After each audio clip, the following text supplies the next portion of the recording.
Hi, this is Zibby Owens, and you're listening to Totally Booked with Zibby, formerly Moms Don't Have Time to Read Books.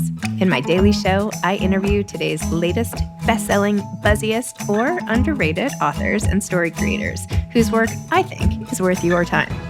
As a bookstore owner, publisher, author, and obviously podcaster, I get a comprehensive look at everything that's coming out and spend my time curating the best books so you don't have to. Stay in the know, get insider insights, and connect with guests like I do every single day. For more information, go to zibbymedia.com and follow me on Instagram at Zibby Owens. Edward Hirsch is the author of My Childhood in Pieces, a stand-up comedy, a Skokie elegy.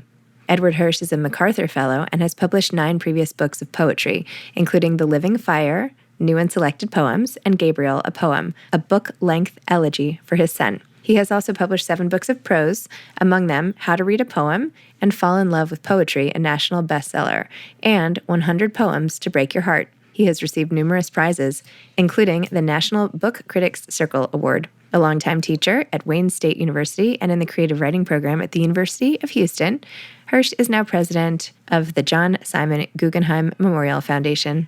He lives in Brooklyn. Welcome, Edward. Congratulations on My Childhood in Pieces, a stand-up comedy. Congrats. Thank you. Thrilled to be with you. Oh, okay. Talk to me first about the unique way that you told this story in little bits and what the whole story ended up being about.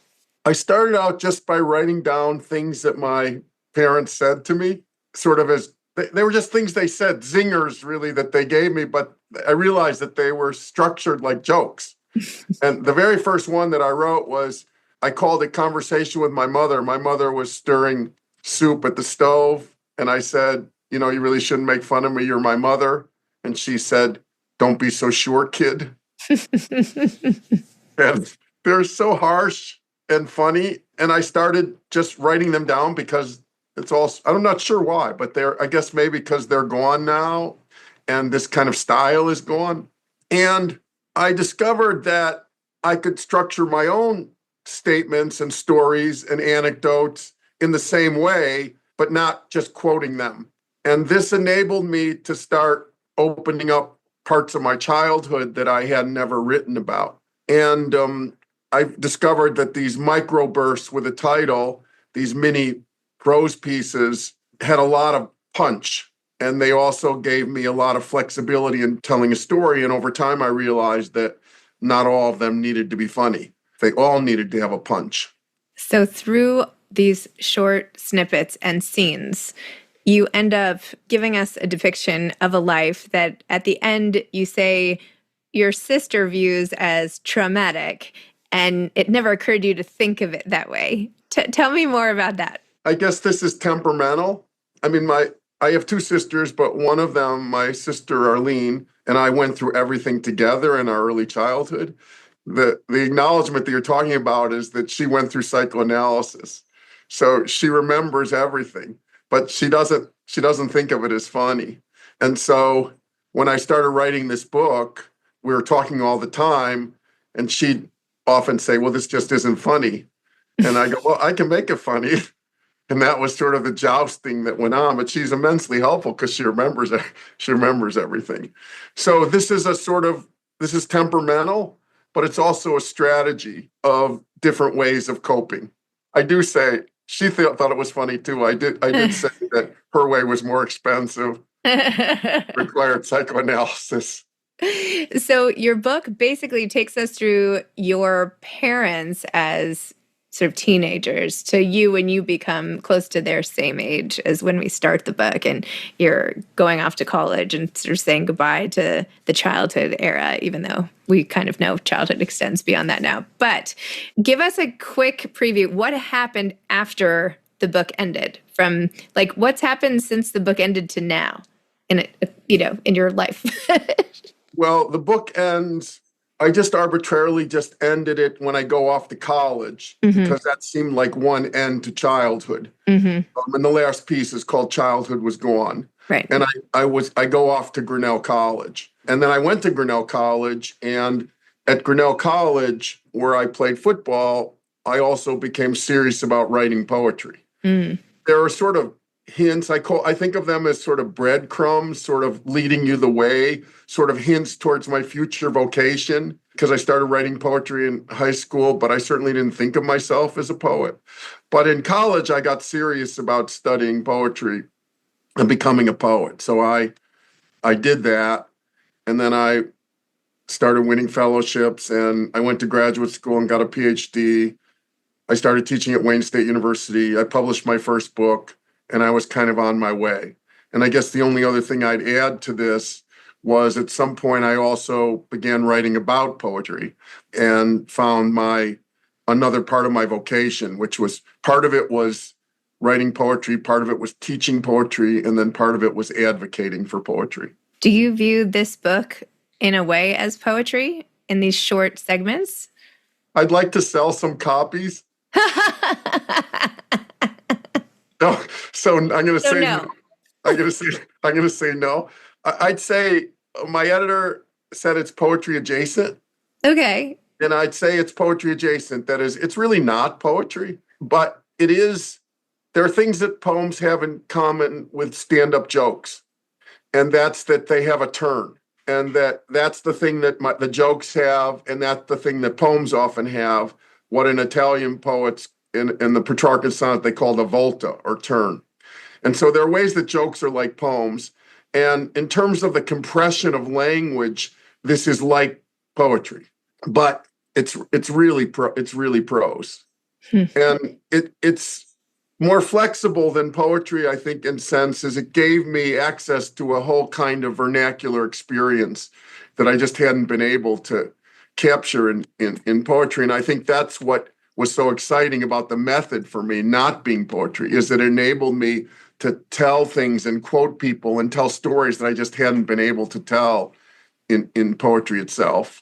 And when you thought about accessing all the memories and all the scenes and all the stanzas or whatever, what piece of it kept driving you forward and saying, like, yes, I have to tell the story? Was it your relationship with your father? Was it your stepfather? Was it your blended family? Was it your siblings? Was it all of it together? Like your mother? You know, what pieces of it were you like, yes, yes, yes, this has to be down on paper? You're doing really well right there. Okay, great. You're doing really well. I'd say part of it was capturing my mother and her quirks. Part of it was capturing my father, my biological father, and his love for Jewish gangsters and his wild sayings. I especially like the one, "What's a cosigner?" Yes. Schmuck with a pen. Yes. I mean, a schmuck with a pen. Yes, I read that. A lot of his harsh sayings.